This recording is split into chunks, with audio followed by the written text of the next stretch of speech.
Hola, buenas tardes a todos. Bienvenidos nuevamente a este ciclo de charlas que tienen que ver con la celebración de dos importantes bicentenarios en un mismo ámbito, la Manzana de las Luces, el bicentenario de la denominación Manzana de las Luces y el de la fundación de la Universidad de Buenos Aires.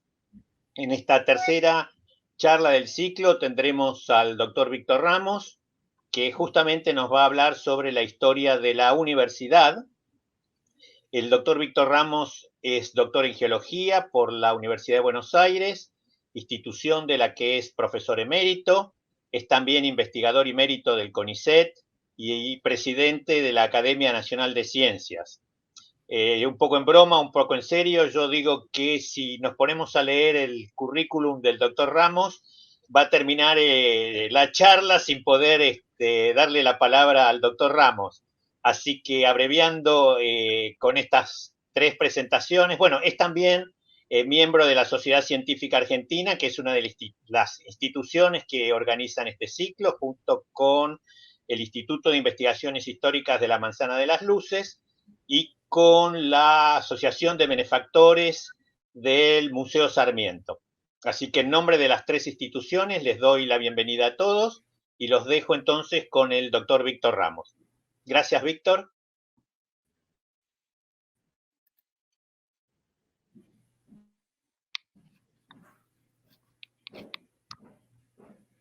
Bueno, buenas tardes a todos y todas. Para mí es muy grato poder contarles un poco la historia de la Universidad de Buenos Aires en la Manzana de las Luces. Yo estudié, hice toda mi carrera, me recibí licenciado en la Manzana de las Luces, hice mi doctorado en la Manzana de las Luces, defendí mi doctorado ahí y realmente tengo muy gratos recuerdos y siempre trato de compartir esos gratos recuerdos hablando de la importancia que tiene la Manzana de las Luces para lo que es no solamente la universidad, sino para lo que es la ciencia en Argentina. Si me permiten compartir, voy a ver si puedo hacerlo. Comparto acá, comparto acá, comparto acá. Okay.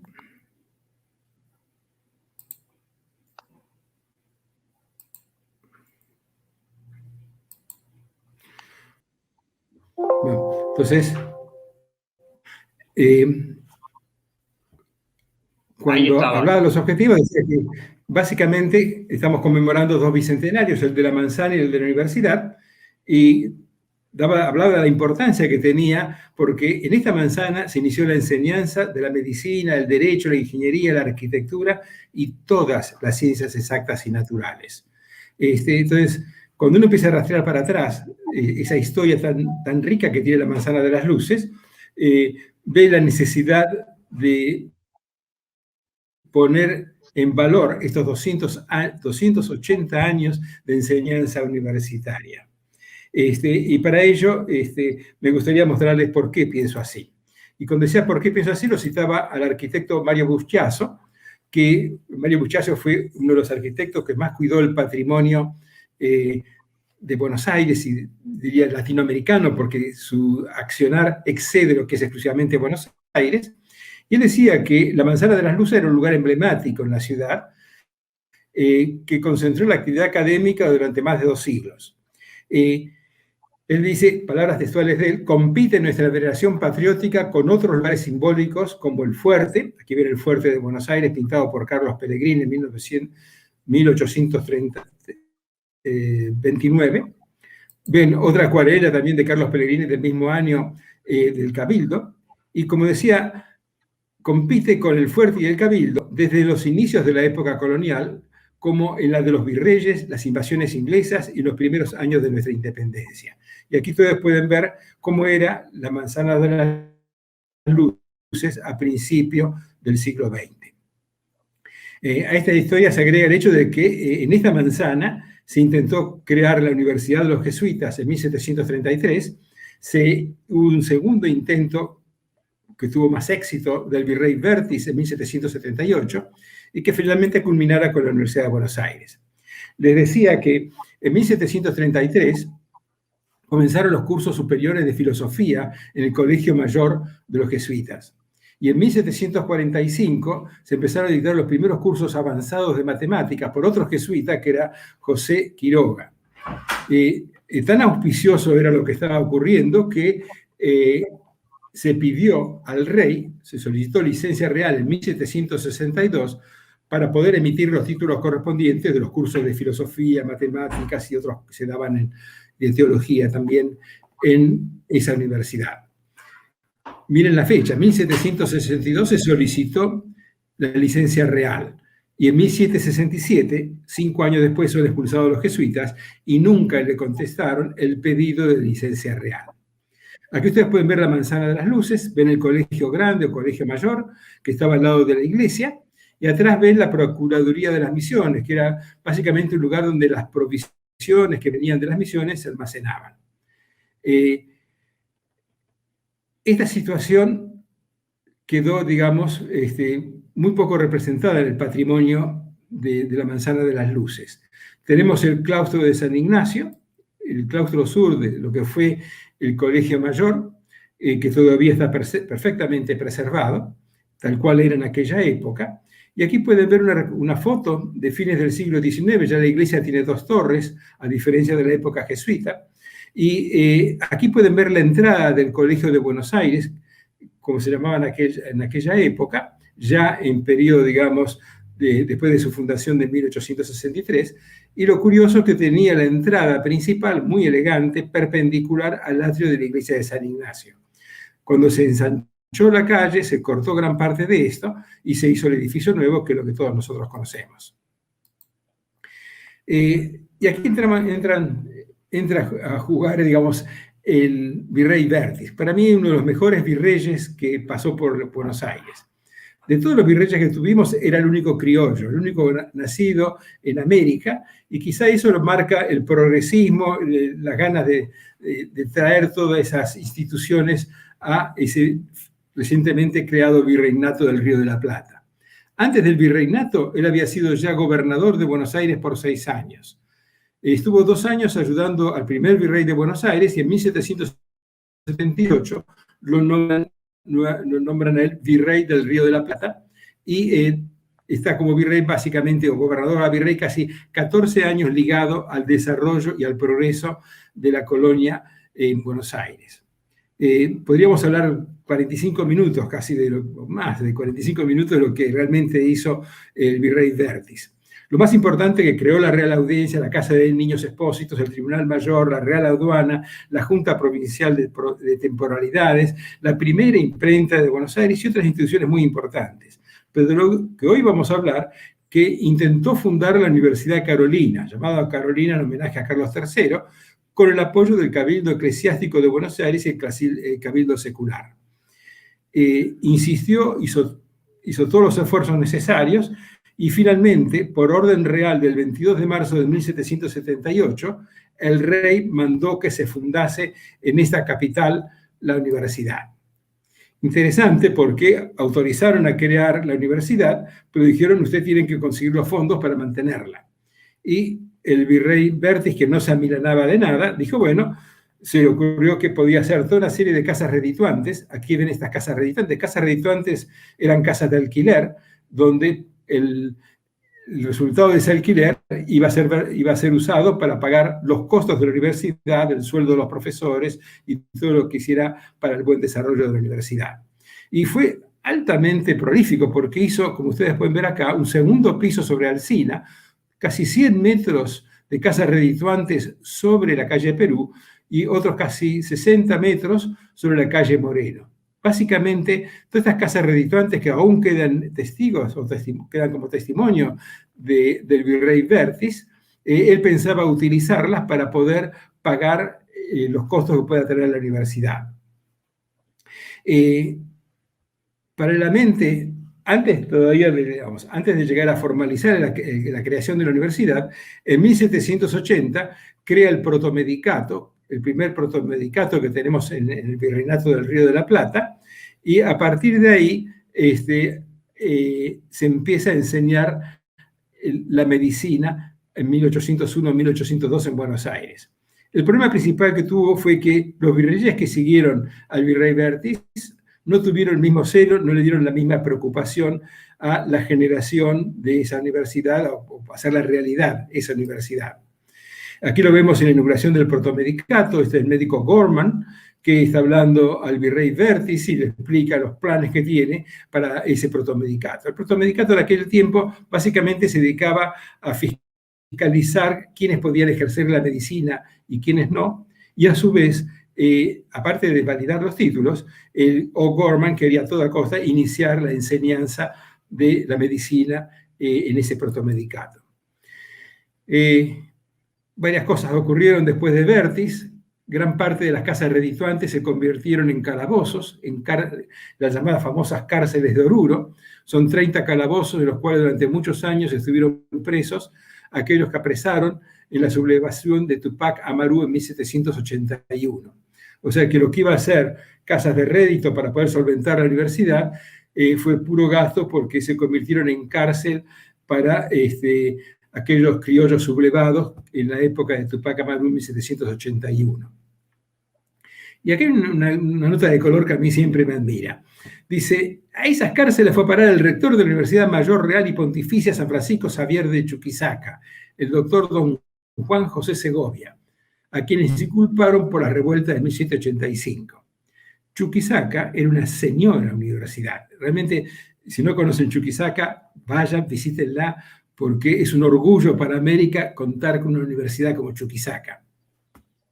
Este criollo, nacido en Tacna, en Perú, por orden del virrey Nicolás del Campo Marqués de Loreto, fue encarcelado con los presos de Oruro. Pero esta persona, que muy bien formada, litigó durante 2 años en la Real Audiencia Pretorial de Buenos Aires hasta que se lo declaró inocente.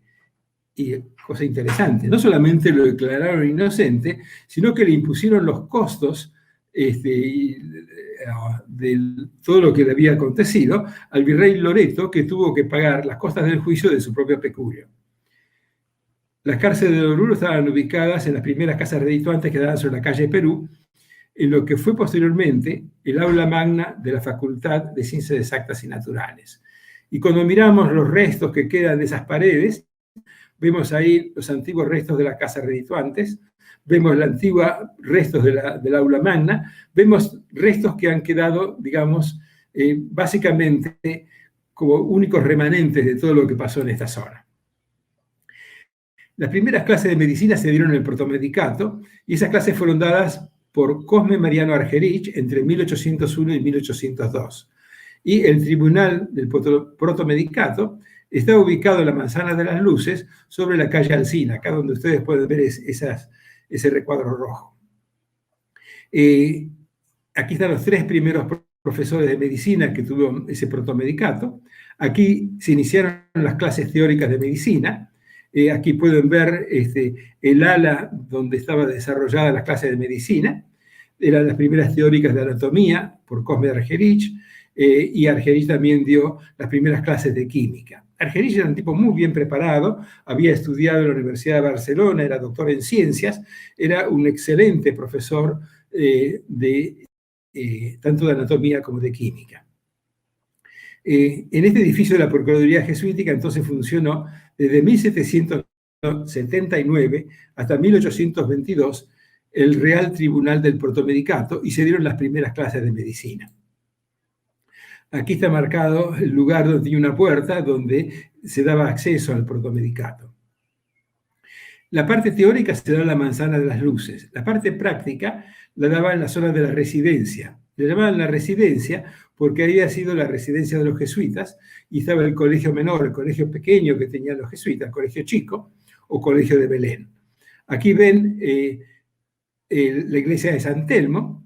A la izquierda de la figura pueden ver lo que era parte de la residencia, donde fue el primer hospital general de hombres, y a la derecha pueden ver lo que era la antigua capilla, lo que también estuvo a cargo de los betlemitas, y aquí también, hacia la esquina, ven toda una serie de casas redituantes. Aquí hay 1, 2, 3, como 7 o 8 casas redituantes, que estas sí Con el rédito de esas casas, los jesuitas pagaron los gastos del colegio chico, los gastos de la residencia, y que en su momento fueron muy exitosas desde el punto de vista económico. Bueno, echaron los jesuitas, vino la Revolución de Mayo, y tenemos como antecedentes de la fundación de la Universidad de Buenos Aires las academias de matemáticas y de dibujo que había creado Belgrano en el consulado en 1799. Y aquí hay un personaje relevante. Este es un cuadro de Pedro Cerviño. Este cuadro está en el decanato de la Facultad de Ingeniería. Y es un cuadro que Besio Moreno, un profesor de matemáticas, ingeniero civil, profesor de matemáticas, regaló a la Universidad de Buenos Aires con el centenario en 1921 para recordar quién fuera el primer ingeniero que pisó estas tierras, que era don Pedro Cerviño. Y aquí ven un esquema, un pequeño dibujo, que está en el Museo Histórico Nacional, del histórico edificio del consulado, que actualmente está donde está la sede principal del Banco Provincia de Buenos Aires, en la zona bancaria, en la calle San Martín.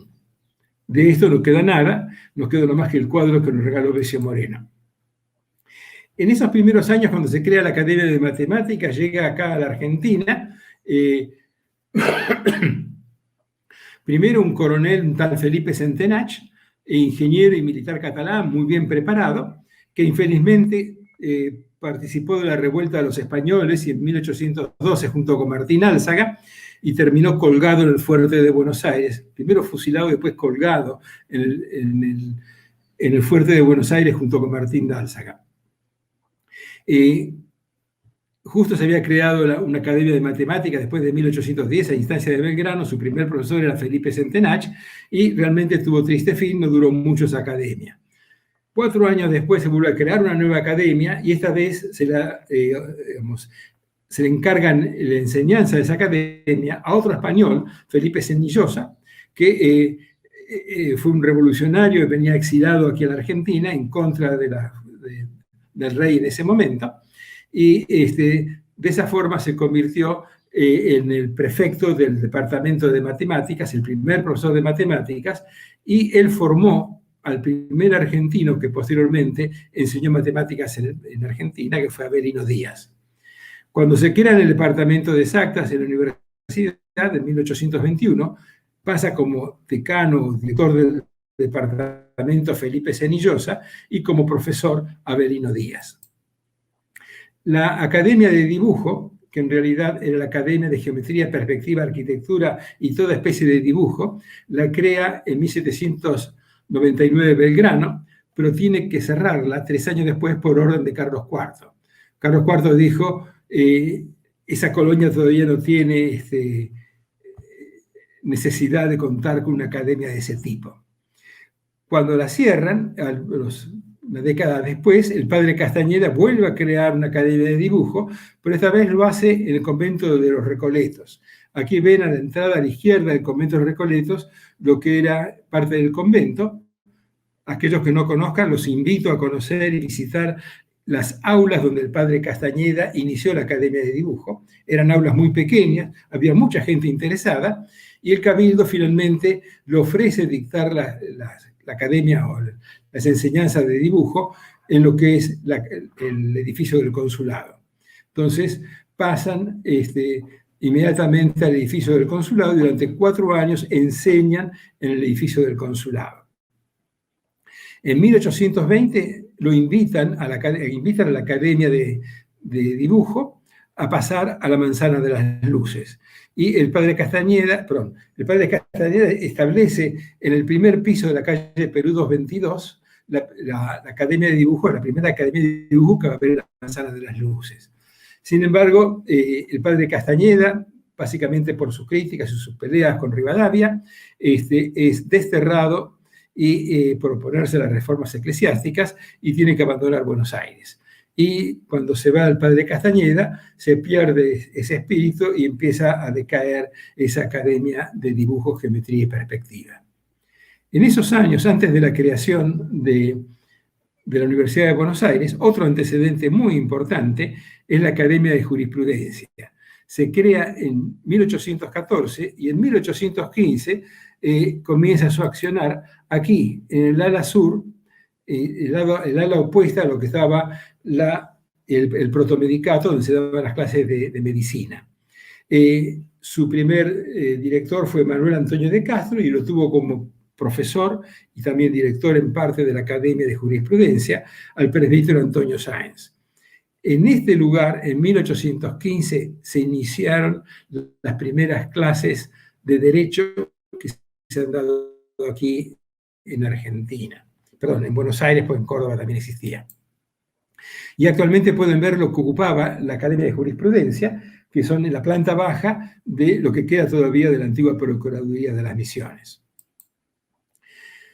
Todos esos antecedentes sirvieron para que el Congreso, reunido en Tucumán, le pidiese al general Juan Martín de Pueyrredón, que era el presidente del Congreso, que en la segunda fase del Congreso, que estableciera las medidas para poder fundar una universidad que hacía falta en Buenos Aires. Y hay dos personas muy relevantes para generar esa universidad. Por un lado, el presbítero Antonio Sáenz, que recibe la orden de Pueyrredón y empieza a preparar la reglamentación y todo para crear la universidad. Y estuvo básicamente desde 1817 hasta 1820 prácticamente tratando de gestionar los reglamentos necesarios para que se apruebe la creación de esa universidad.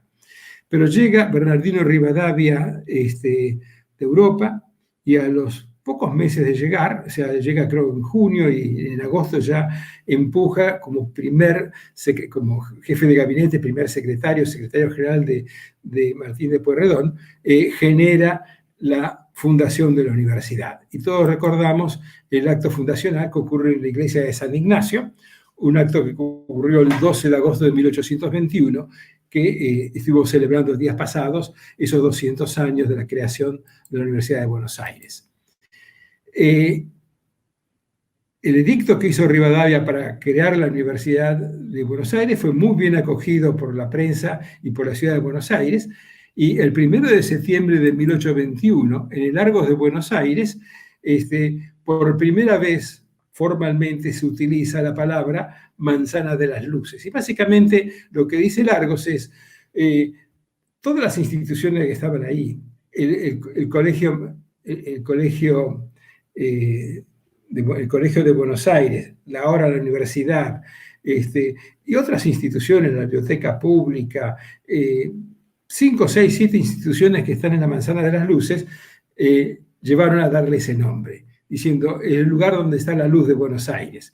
Y el único comentario adverso dice, convendría también que el exterior correspondiese a la riqueza interior que contiene esa manzana, o al menos que se mostrase con la decencia que cualquier casa o establecimiento particular merece.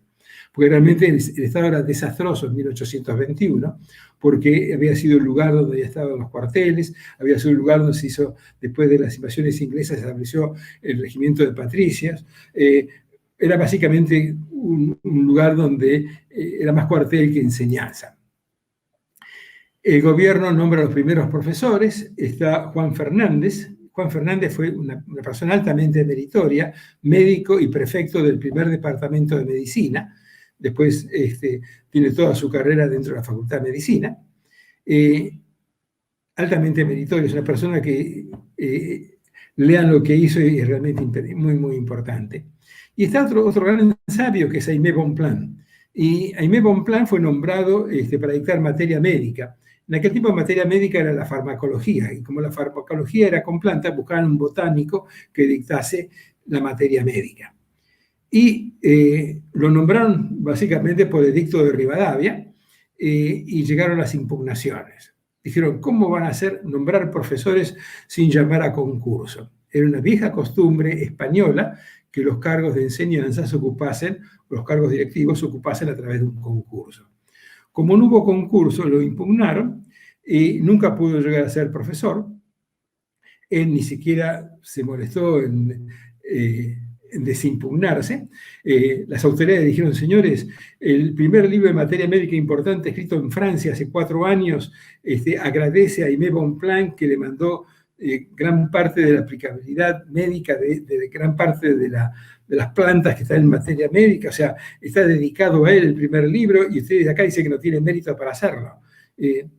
Sin embargo, el concurso fue denegado, o sea, el nombramiento fue denegado y no llegó a ser profesor de Buenos Aires. Jaime Bonpland había decidido irse de Buenos Aires, así que nunca pudo enseñar, a pesar que Rivadavia lo había traído exclusivamente para que se hiciera cargo del jardín botánico y comenzase a enseñar en Buenos Aires. El que queda refrendado es el ingeniero Felipe Cenillosa, que queda como director del Departamento de Matemáticas. Y ahí empiezan los primeros profesores argentinos. Y aquí también quiero destacarlo a Manuel Moreno. Manuel Moreno era el hermano de Mariano Moreno, y de los primeros profesores que tuvo la Universidad de Buenos Aires, él fue profesor de 1825 hasta 1829, fue el primer profesor que tenía un PhD, un Philosophical Doctor, en una universidad norteamericana, creo que era de Maryland, donde se había recibido de doctor en filosofía con especialidad en medicina. Y a él, que le apasionaba la química, dictó los primeros cursos de química de muy alto nivel. Cuando los químicos analizan el programa que tenía Manuel Moreno, todos coinciden que era un curso para la época extraordinario, actualizadísimo, porque recién había llegado con su PhD de Estados Unidos cuando empezó a dar ese curso de química. Y el otro que realmente merece mucho mérito, o tiene mucho mérito, es Avelino Díaz. Era el joven profesor que estudió con Cenillosa, se formó como matemático con Cenillosa y dictó los primeros cursos de geometría y de álgebra y de física. E infelizmente, en el año 31, muy joven, apenas estuvo 10 años enseñando, murió con problemas pulmonares, como era muy común en aquella época, y el relato que hacen de la vida o de todo lo que pasó en ese entierro es realmente una muestra del aprecio que tenían por Avelino Díaz la comunidad de Buenos Aires. Llevaron de la iglesia de Montserrat hasta el cementerio de Recoleta, que son como 3 kilómetros, a pulso, el ataúd de Avelino Díaz, en el cual se iban alternando para llevarlo las grandes personalidades de esa época, en 1831. Siempre por la acción de Rivadavia, empiezan a llegar los profesores italianos. Acá está Pedro Cartamolino, que dio el primer curso de física experimental, y cuando se fue, después de Cartamolino, llegó Octavio Fabricio Mossotti, que continuó con el curso hasta 1838. ¿Qué pasó en 1838? Básicamente, las necesidades que tenía la ciudad de Buenos Aires. Tengan presente que en aquella época estaba sitiado el puerto, ¿no? El puerto de Buenos Aires no tenía entrada, estaba en estado paupérrimo, dejaron de pagar los fondos a la universidad y Octavio Fabricio Mossotti decidió volverse de vuelta a Italia. Es interesante una nota de color también, que cuando se crea la Universidad de Buenos Aires, al poco tiempo, Rivadavia, en 1822, produce las reformas eclesiásticas. Y al producir las reformas eclesiásticas, toma control y se toma posesión de los conventos que había en Buenos Aires. Y en el convento de Santo Domingo decide instalar los primeros laboratorios de historia natural, los primeros laboratorios de química, el primer laboratorio de física, y utiliza lo que vemos aquí, lo que queda todavía de ese antiguo convento, lo utiliza como las salas para los laboratorios y para la enseñanza del Departamento de Ciencias Exactas de aquella época. Así estuvieron dictando desde 1823 hasta 1838, que se va Mossotti, las clases en este lugar. En 1836, Rosas devuelve a los dominicos las instalaciones, así que poco a poco tiene que sacar todo lo que estaba ahí y vuelven a la manzana de las luces. Y en 1836-38 se extingue la enseñanza en el Departamento de Ciencias Exactas. Tenemos que esperar a la Revolución de Caseros y a 1856 para volver a renacer. Algo parecido pasó con la Academia de Jurisprudencia. El Departamento de Jurisprudencia, en 1825, se traslada al convento de San Francisco, pasa a posesión del gobierno. Y aquí tenemos a Pedro de Somellera, que fue su primer profesor de Derecho Civil, que dictaba sus clases en el convento de San Francisco. Y durante 30 años enseñó Derecho en este convento. Este convento es realmente extraordinario. Todavía está la gran parte de la construcción original del convento, los jardines, y como dicen los padres franciscanos, esta tierra, estos suelos de acá, siempre fueron jardín, porque a 20, 30 metros de acá estaba la costa del río.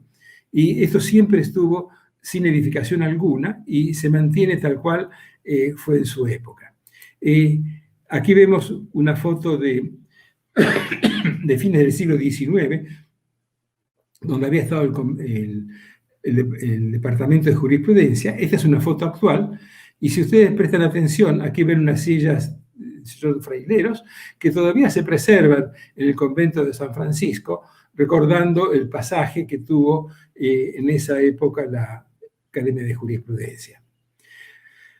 Algo parecido pasó con medicina. El doctor Javier Muñiz, que llega a ser decano después de Fernández de la Facultad de Medicina, enseñaban, por un lado, en el antiguo Hospital de Mujeres de los Betlemites, y por el otro, en la antigua Facultad de Medicina frente a la iglesia de San Pedro Telmo.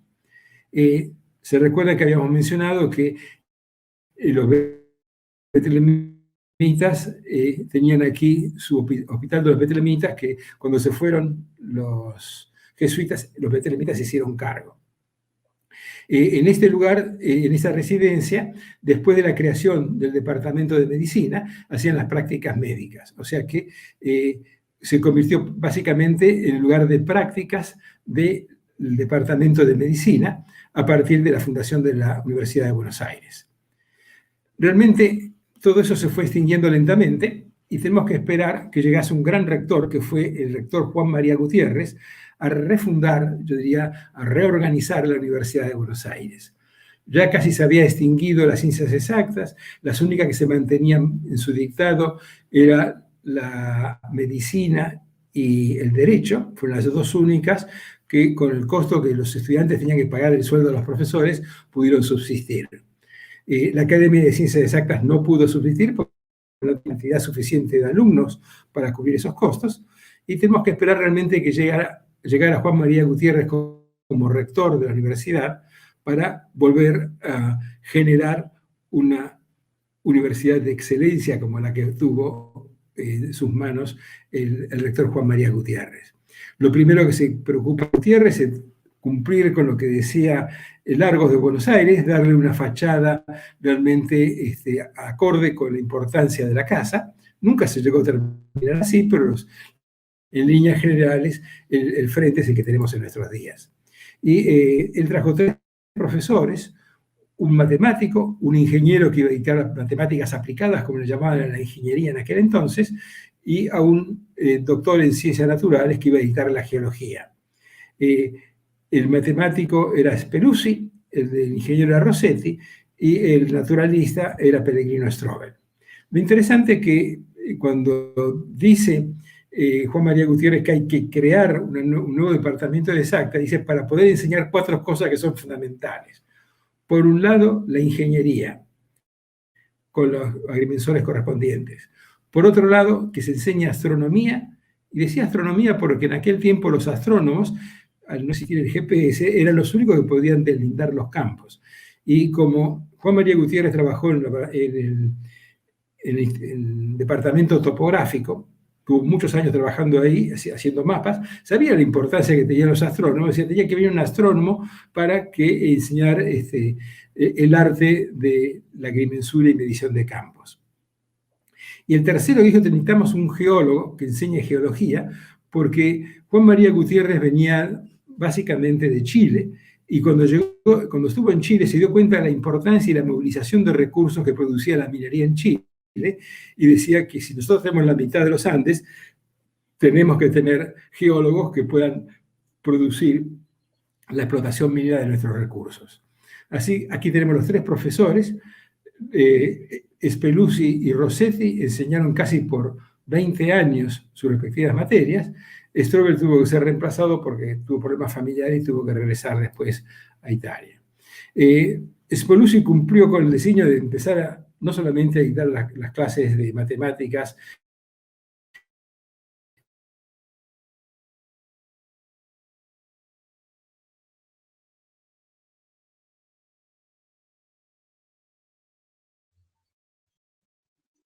Víctor, otra vez se perdió tu voz.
Bueno, parece que lamentablemente nuevamente se nos perdió la señal de Víctor. Vamos a ver si lo podemos resolver nuevamente.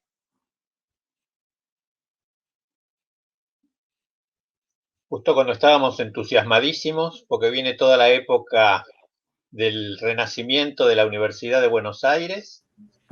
Víctor. Pido disculpas, segundo intento. ¿Hace mucho que se le ha cortado? No, no. 2-3 cuando minutos. estabas hablando de Pellegrino Strobel.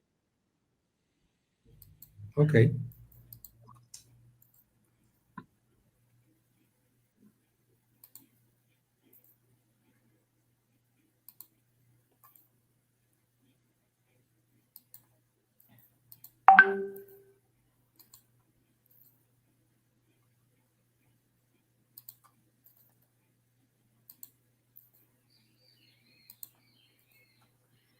Ahí estás de vuelta con todo. Bueno, decíamos que Speluzzi enseñó astronomía, aparte de las matemáticas y la física, y ahí teníamos el primer telescopio, que está todavía en la ciudad universitaria, que es uno de los primeros telescopios de base metálica con la corrección de Foucault, que fue un extraordinario. Foucault había inventado esto pocos años antes y fue en su momento un telescopio muy moderno con que daba los cursos Speluzzi en su momento.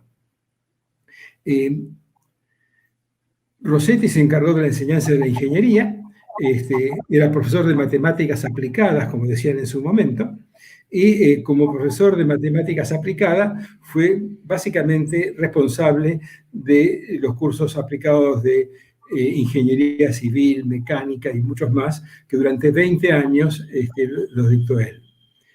Interesante que él fue considerado en su época el padre de la ingeniería argentina, porque se había recibido de ingeniero, 2-3 años después de recibirse de ingeniero vino acá y empezó a enseñar matemáticas aplicadas y realmente era muy querido y muy respetado por sus alumnos. La antigua puerta que daba sobre la calle Bolívar del Colegio de Buenos Aires la había hecho él en ese estilo barroco típico de aquella época.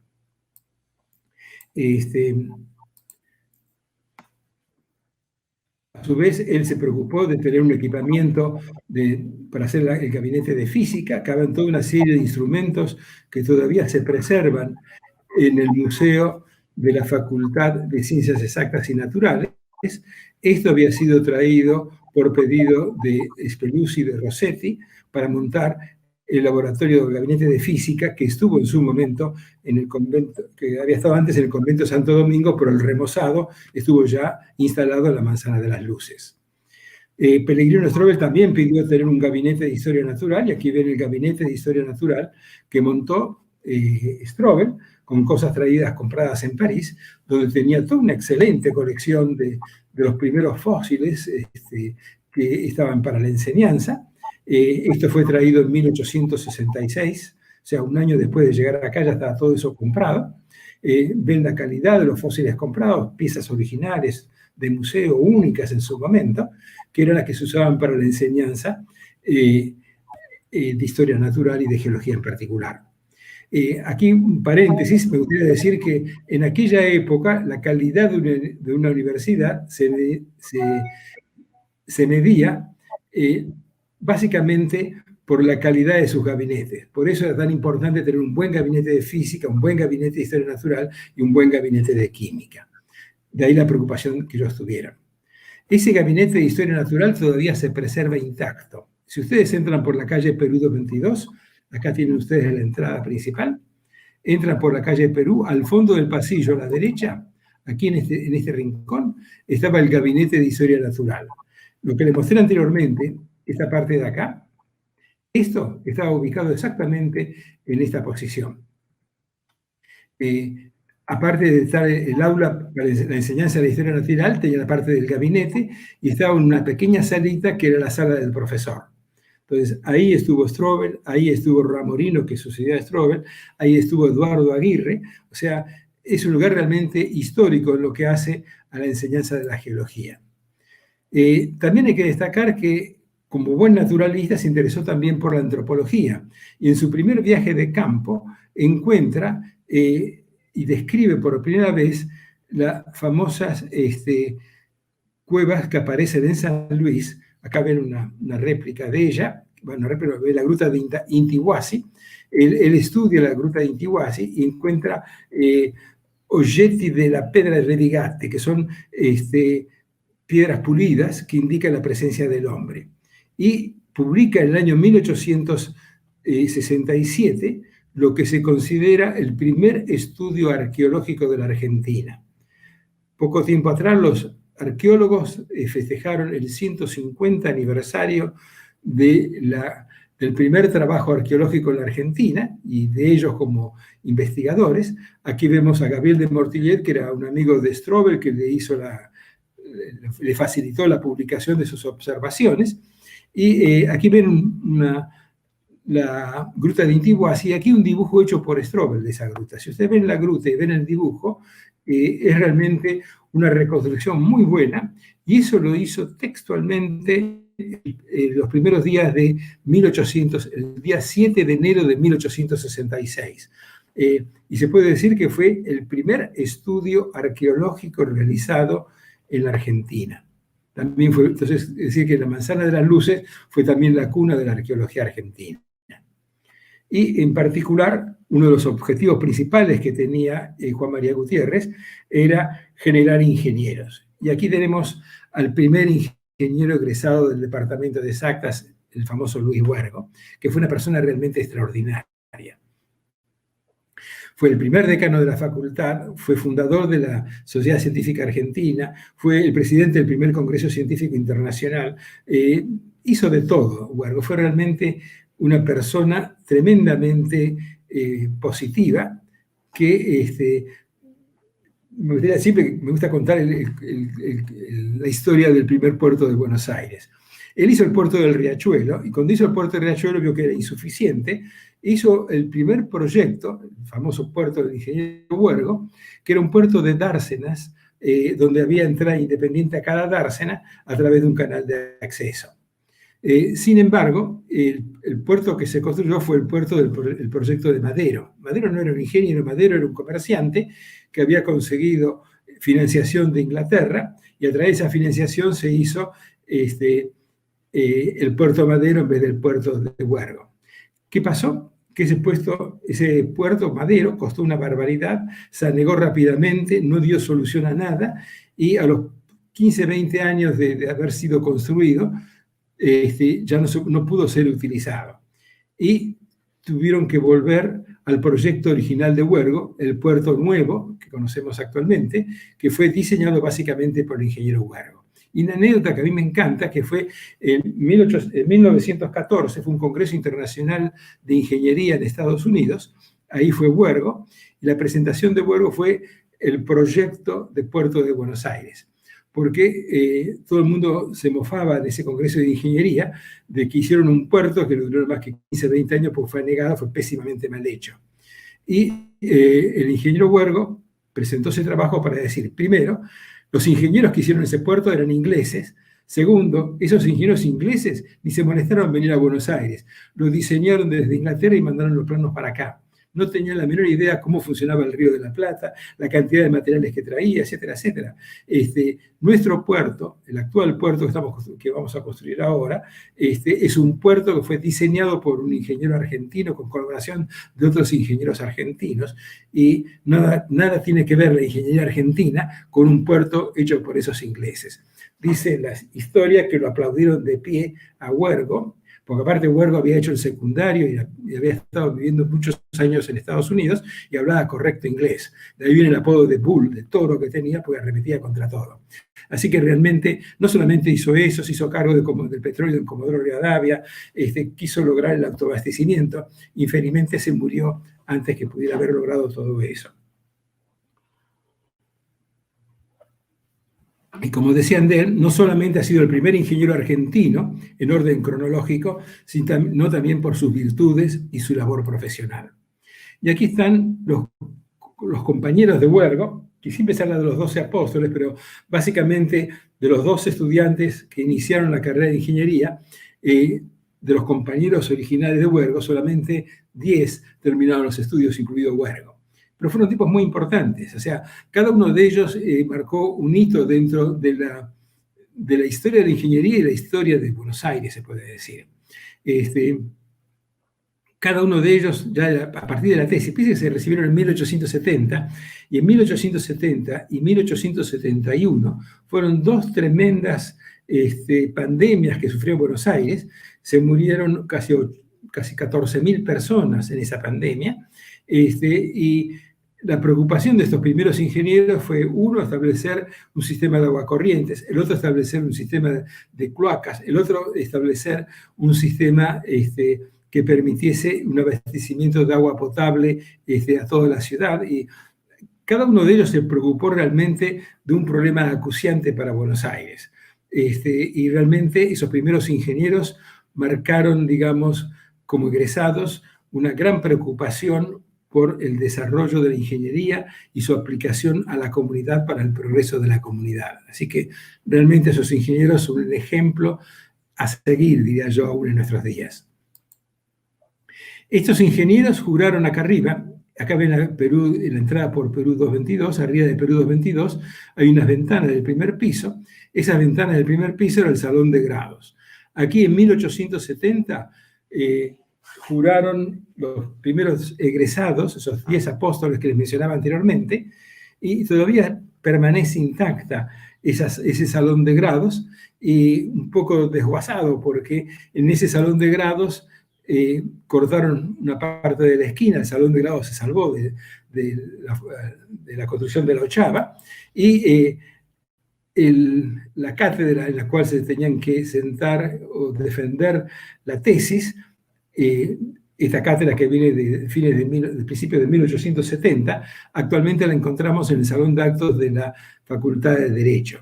Pero esta era la cátedra que se utilizaba en el Salón de Grados para que los nuevos egresados defiendan su tesis. Esa Facultad de Ciencias Exactas y Naturales tenía una gran aula magna. Aquí vemos reunidos en la aula magna, esto es la década del 30 aproximadamente.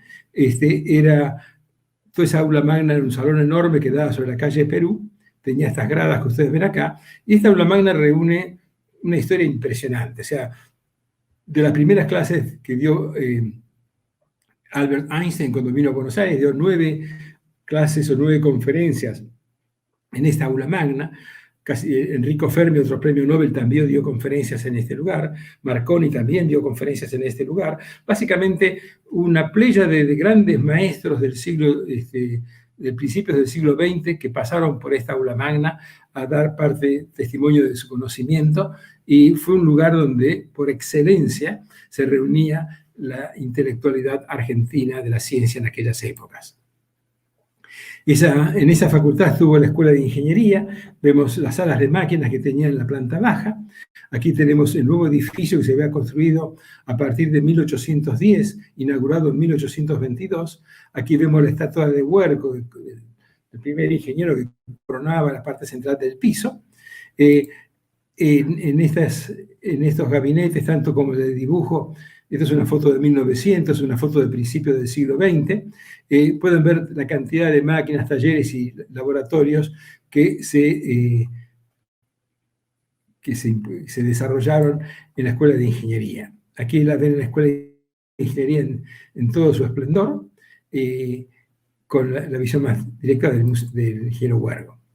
No solamente ahí nació la Escuela de Ingeniería y se desarrolló desde 1860 hasta 1950, casi por 90 años estuvo la Escuela de Ingeniería en la Manzana de las Luces, sino también la Escuela de Arquitectura. Aquí también nació la Escuela de Arquitectura. Aquí vemos al primer arquitecto en el cual se les pide el primer diploma.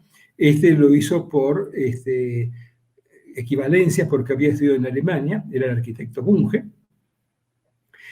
A partir de 1873 se iniciaron los estudios de arquitectura, poco tiempo después de que se han iniciado en otros lugares.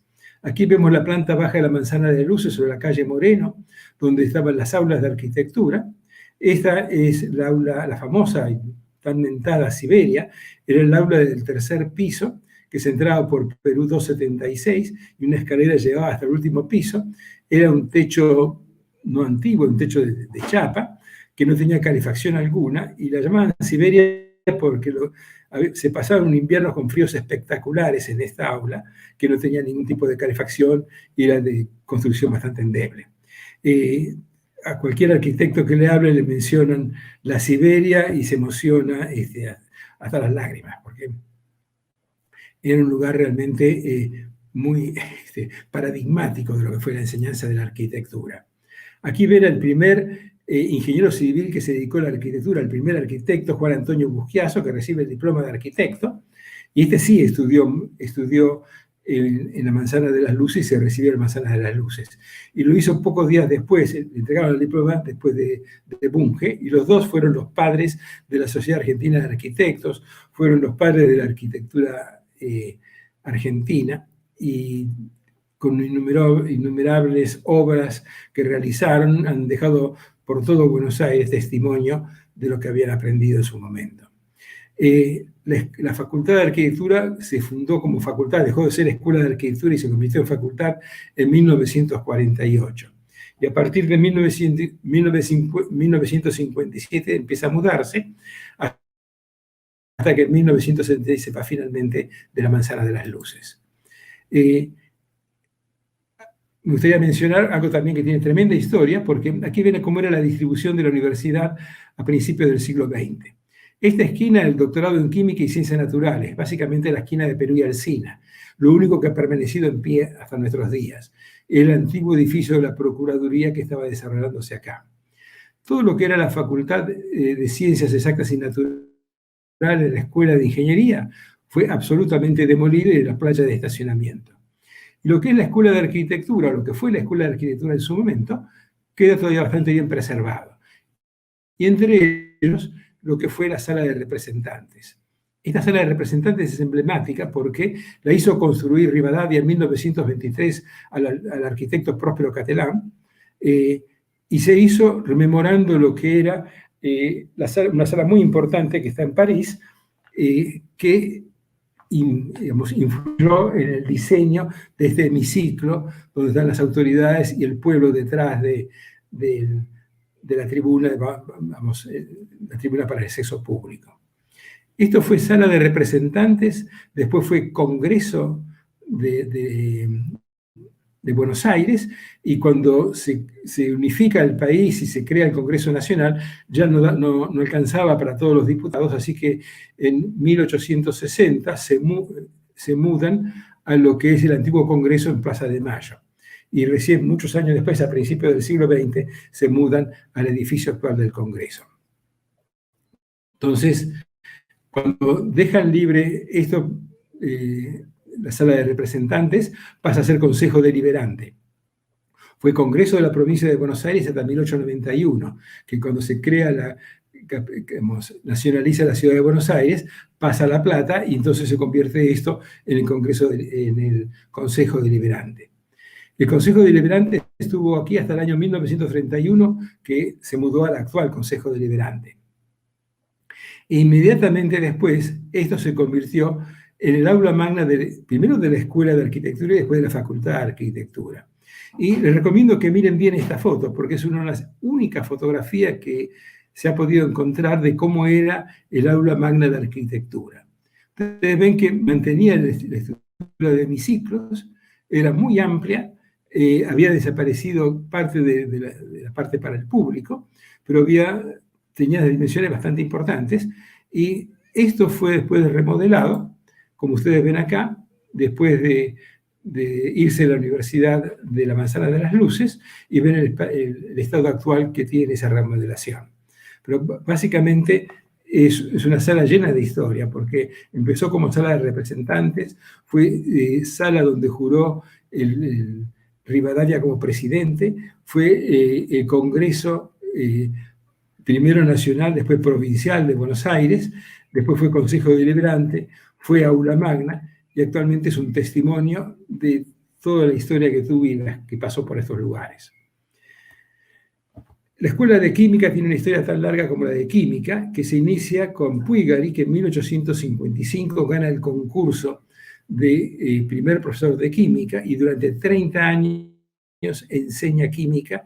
Y aquí ven la primera aula de Química, que está en el edificio de la Procuraduría, en una muy pequeña aula, tenía iluminación a gas, que no había electricidad todavía disponible, y en esta aula se formaron las primeras camadas de químicos argentinos.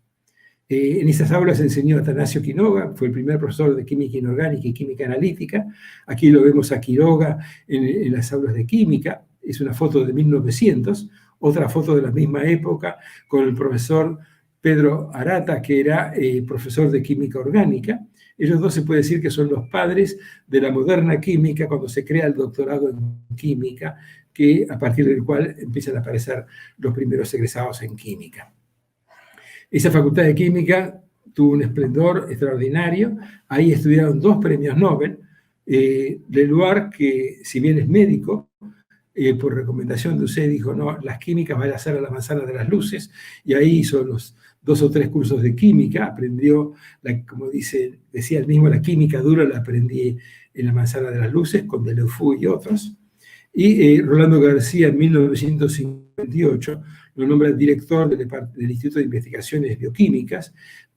Desde ya, antes de eso, había sido profesor de química biológica en nuestra facultad.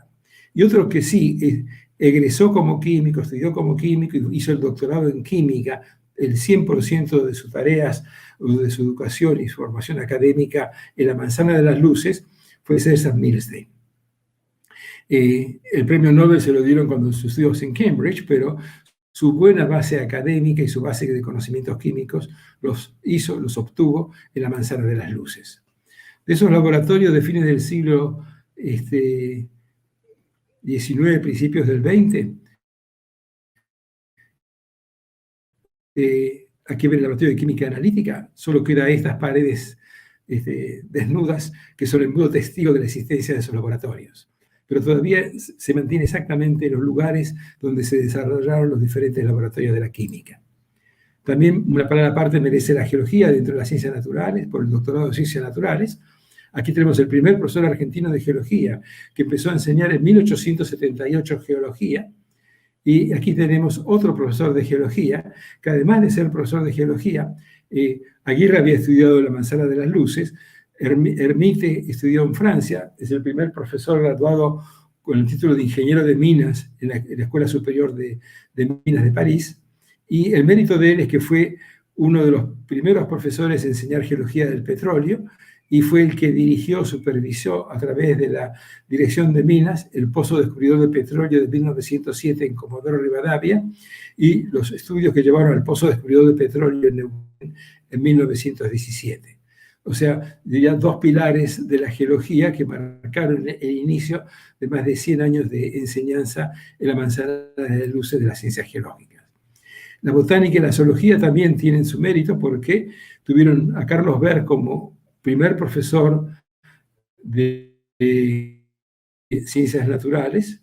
Era un lituano que llegó al país, después, aparte de ser profesor, era director del Museo de Ciencias Naturales que estaba en La Manzana. Él montó el primer gabinete de historia natural, lo reacondicionó cuando fue profesor, y tenemos aquí los 2 primeros formados en ese momento. El primer ingeniero civil que se dedicó a la zoología y se perfeccionó con Burmeister y con Berg en zoología, y el primer botánico, que es Cristóbal Hicken. Ambos fueron profesores durante muchos años en la facultad. Tuvieron carreras realmente impresionantes. Gallardo llegó a ser rector de la universidad, ministro de Relaciones Exteriores, ministro de Instrucción Pública, tuvo cualquier cantidad de cargos, igual que Cristóbal Hicken, que es uno de los grandes próceres y hombres fundamentales de la botánica de Argentina. Y no podía terminar esto sin mencionar también algunas mujeres, porque en 1913 se recibió Juana Guillermina Dickmann, que fue la primera doctora en botánica. En 1906 terminó sus estudios en la primera química argentina. En 1918 se recibió la primera ingeniera, Elisa Beatriz Bachofen. Y el mérito que tiene ella es que no solamente fue la primera ingeniera argentina, sino fue la primera ingeniera en América del Sur. O sea, mérito que comparte junto con Delfina y Juana Guillermina Dickmann, y las tres fueron grandes impulsoras del movimiento feminista en la Argentina, a principios del siglo XX. Aquí también tenemos que en el año 21 se egresa la primera doctora en Ciencias Naturales, orientación Geología, que fue la doctora Delmira Mórtola, y finalmente en 1928 la primera arquitecta, Filandia Pisul, que tuvo también una destacada actividad. Fue la primera mujer aviadora en la Argentina y tuvo una intensa actividad en el campo de la arquitectura. De todo esto que ha quedado, aquí un cartel que para mí es histórico, que dice demolición de construcciones no históricas. Y este cartel anuncia que se demolieron todo lo que hemos contado anteriormente, lo que era la Facultad de Ingeniería, lo que eran varias de las aulas donde se dictaron las diferentes ciencias exactas dentro de la manzana, y lo que queda es este remanente que está esperando un destino final. Y ese remanente es el que guarda gran parte de la historia del doctorado en ciencias naturales, de las ciencias químicas, de los primeros matemáticos, de los primeros estudios de física. Básicamente, las ciencias exactas nacieron detrás de esas paredes. Y creo que es una deuda que tenemos con la ciudad de que ese edificio tan histórico sea realmente, o llegue a ser realmente, un lugar donde se pueda poner en valor la enseñanza de las ciencias en la Argentina.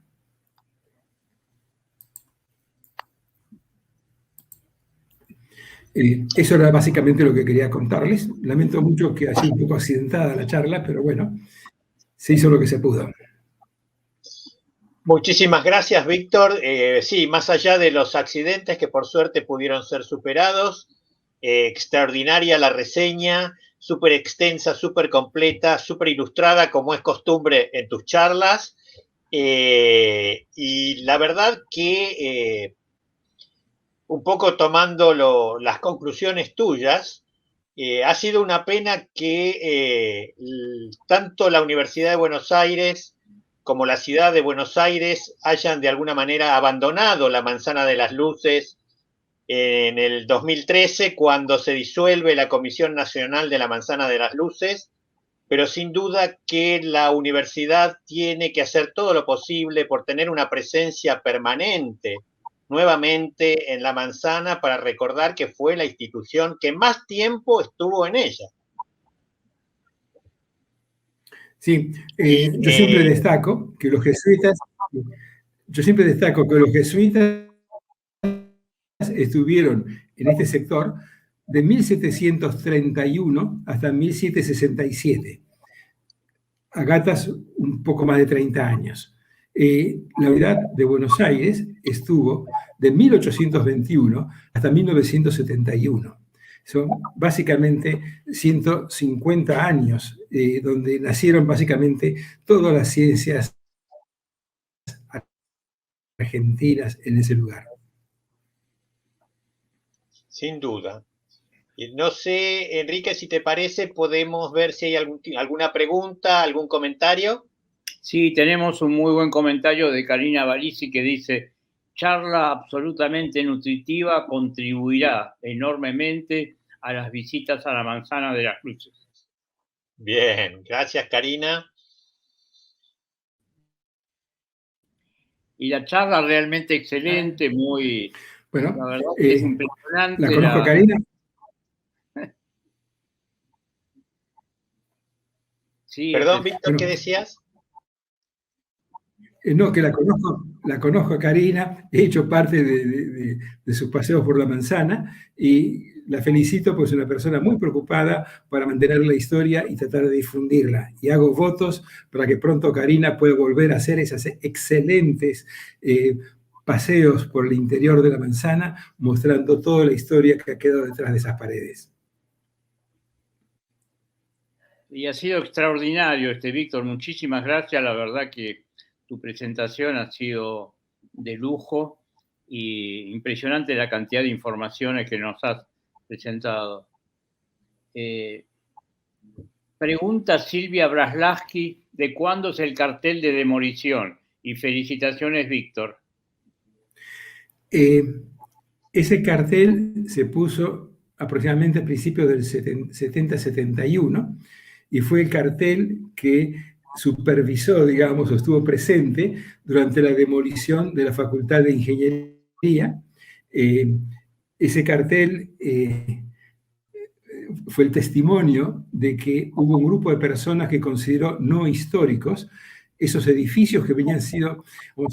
Hoy día sabemos que lo que fue la Escuela de Ingeniería se empezó a construir en 1906, 1907, terminó de construirse en 1920, pero atesora casi más de 100, 120 años o 115 años de historia, donde pasó toda la ingeniería argentina, pasó gran parte de la química, gran parte de las matemáticas.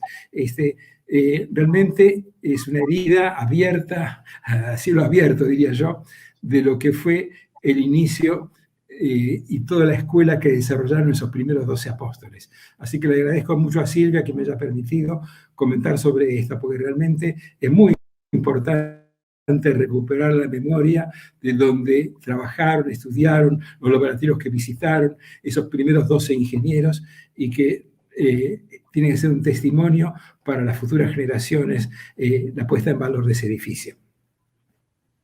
Sí, es una pena de que los argentinos y prácticamente, digamos, los gobernantes no han tenido vocación por el cuidado de nuestro patrimonio histórico, que es muy, muy importante. En Europa a eso le dedican muchísimo, muchísimo esfuerzo, mucho dinero y muchos recursos, y ellos saben que lo hacen porque tiene muchísimo valor. Acá tendríamos que desarrollar, volver a crear la cultura del cuidado del patrimonio histórico. Es fundamental. Y en el caso de la manzana, lo que ocurrió que el criterio fue que histórico, en ese lugar específicamente del sector de la esquina de Perú y Alsina, lo histórico iba a ser lo jesuítico, la Procuraduría, porque de hecho en el patio de la Procuraduría existía un edificio que había sido hecho para exactas y que fue demolido también. Sí, gran parte de la actividad de ciencias exactas se desarrolló en lo que ahora es un patio, ¿verdad, Víctor? Vos que sos de la época. Sí, bueno, estaba todo ocupado, o sea, no había un centímetro cuadrado libre, ocupado horizontalmente y verticalmente, diría yo, porque las necesidades con el incremento de alumnos que hubo, siempre fue necesario crear nuevos laboratorios, crear nuevas aulas, y estuvo en continuo crecimiento. Ahora hay que reconocer que había construcciones precarias, diría yo, que se hicieron en 1962, 63, que fue para albergar parte de la física y parte de la química, que era un monobloc que lo llamaban el Palacio de Rolando, o el Palacio San José también le decían algunos, que eso realmente había que tirarlo abajo porque era algo temporario. Pero el resto de los edificios con tanta historia no lo hubiera tocado jamás. Es cierto también que eran momentos políticos muy especiales en el país, no querían saber nada de lo que era la universidad, hicieron casi con un bisturí cortando todo lo que era no jesuítico y tirándolo abajo para que solamente quedara la parte jesuítica y se olvidaran de las luchas estudiantiles, de todo, todo lo que pasó en ese espacio. En 1873 la primera rebelión estudiantil por el suicidio de un estudiante ocurrió en la Manzana de las Luces. Y la ventaja que tenía la Manzana de las Luces, se reunían en el patio, se indignaban, caminaban 100 metros y estaban frente al presidente de la República en la Casa Rosada. O sea que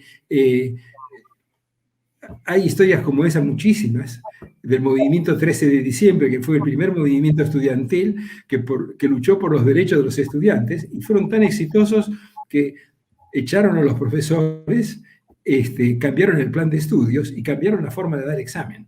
Y básicamente había ocurrido porque uno de los profesores se rió de la ignorancia de uno de los alumnos. Y el alumno se sintió tan desgraciado, tan ofendido, que se suicidó. O sea, eso marcó un hito. Dentro de esos hitos hubo varios. En 1943 se tomó la manzana de las luces por los estudiantes, y estuvieron varios días ahí, casi no tenían para comer.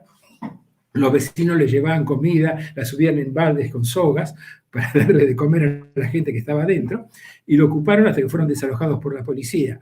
Y en ese desalojo murió un estudiante, que actualmente la Manzana de las Luces tiene una placa recordándolo, y como esas, 1000 luchas posteriores. O sea que continuamente el movimiento estudiantil tuvo en la Manzana de las Luces un lugar donde expresarse y llevar adelante sus demandas y sus necesidades que sean escuchadas. Bueno, estoy en un Zoom, después la llamo. En 1966, precisamente, la noche de los bastones largos, la peor represión se produjo justamente en la salida de Perú 222, ¿no? Es decir, golpearon a los profesores y demás, y eso fue al comienzo del golpe militar del general Onganía. Sí, eso fue una de las noches más oscuras de la Universidad de Buenos Aires. Pero hay muchas otras, bueno, esa fue terrible, pero hay muchas otras también que realmente, otras luchas estudiantiles. Yo me acuerdo las que yo viví personalmente, en el año 63, cuando Ilia anuló los contratos petroleros, se llenó el aula magna, esa, no entraba un alfiler en el aula magna, defendiendo la posición de Ilia. Y todo el estudiantado en pleno lo apoyó, y no hubo caso. Igual a ella lo bajaron poco tiempo y no pudo seguir adelante con eso. O sea que luchas estudiantiles de ese tipo, durante toda mi enseñanza, toda mi vida académica, hubo en ese lugar. O sea que realmente es muy importante. Sí, yo fui testigo cuando en el año 66, yo era estudiante de la Facultad de Ingeniería, y el ingeniero Humberto Ciancaglini era el decano de Ingeniería, y cuando vino la policía a sacar a todo el mundo dentro de la facultad y de Paseo Colón 850, justo el jefe de la operativa había sido alumno de Ciancaglini, y logramos poder, digamos, salir todos los que estaban adentro sin ser golpeados, ¿no? Es decir, esa fue una gestión muy arriesgada, muy audaz del ingeniero Humberto Ciancaglini. Y acá tenemos un comentario de Silvia Braslaski que dice: la presente comisión podría poner algún cartel más permanente acerca de la historia, entre comillas, universitaria, y una ceremonia inaugural. Los argentinos no conocen esa historia. Bueno, digamos que en este momento el proyecto de Manzana de las Luces está como detenido, por un lado, por el tema de la pandemia. Hay toda una serie de obras que se tendrían que haber iniciado hace como 3 años, y que, digamos, se van postergando. Se están haciendo algunas obras pequeñas de restauración, pero hay todo un trabajo de cubiertas, porque no se puede hacer nada en el edificio si no se arreglan primero los techos, porque es lo que, digamos, es la gran productora de daños, es el agua que filtra por todas partes. Hubo un proyecto que en su momento se aprobó para incluso construir un edificio en lo que es la plaza de estacionamiento, pero ese proyecto, como muchos otros destinados a obras nuevas, nunca se concretan. Se iba a hacer un museo jesuítico en la parte de la Procuraduría, y un museo universitario en el ala, digamos, del espacio que había sido arquitectura sobre la calle Perú y Moreno. Pero de todo eso ahora, la verdad que no tengo claro cuál es el proyecto a futuro, porque, digamos, no hay más que algunas actividades que se van programando en el día a día, pero por lo menos hasta a conocimiento del instituto no ha llegado ningún proyecto, digamos, de envergadura de que se va a hacer un museo permanente de la universidad.